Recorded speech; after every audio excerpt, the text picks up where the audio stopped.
All right, today we're gonna create a small card component using Dashvar and the Visual Studio Code extension for the snippets. So initially, I just want to add a small padding to the body. So say, so if I do dash size 009, that will give me about 4 REMs or 64 pixels, and that should be enough. So that gives me this padding to the body. Right, then I want to give it a background. So say gray 200, that should be sufficient. Yeah, slightly gray, but that would make contrast with the background of the card and the shadow. So for the card itself, I want to give it a background of white. And yeah, that's clearly white and contrasty with the background. And say a padding of size 07, for example, that's 32 pixels. That's half of what the body has for the padding. Yeah, that looks good. Maybe some border radius, and say border radius 3. Why not? Yeah, maybe a bit more. Say 4, for example. Yeah, that looks better. And then I want to give it a box shadow. Say box shadow of 4. That's a generous shadow.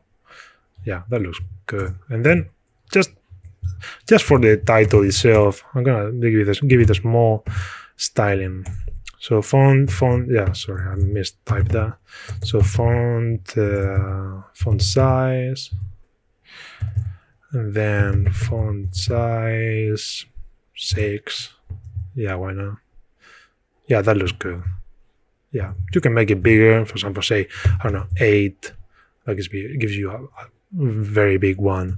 But I think 6, that should do. Yeah, 6 is good. And then line height. So say, I probably need to choose the same line height as the font size, because they are matching actually. So the same number for the font size and the line height, they match perfectly. Yeah, that's good. And say I want to change the font family, for example, and make it a serif. So just do serif and font family serif, and that turns into a nice serif one. Maybe make it a bit bold. So semi-bold or bold, that should do well. And change the color to yellow, some kind of yellowish. So yellow 700 is dark, so that would be a good dark color. And yeah, that's probably good for the demo. So yeah, this is a demonstration of how the snippets and Dashvar, they work together to create a really seamless experience for developers using the tool and using the library. All right, cool. Hope you liked it. And yeah, see you next time.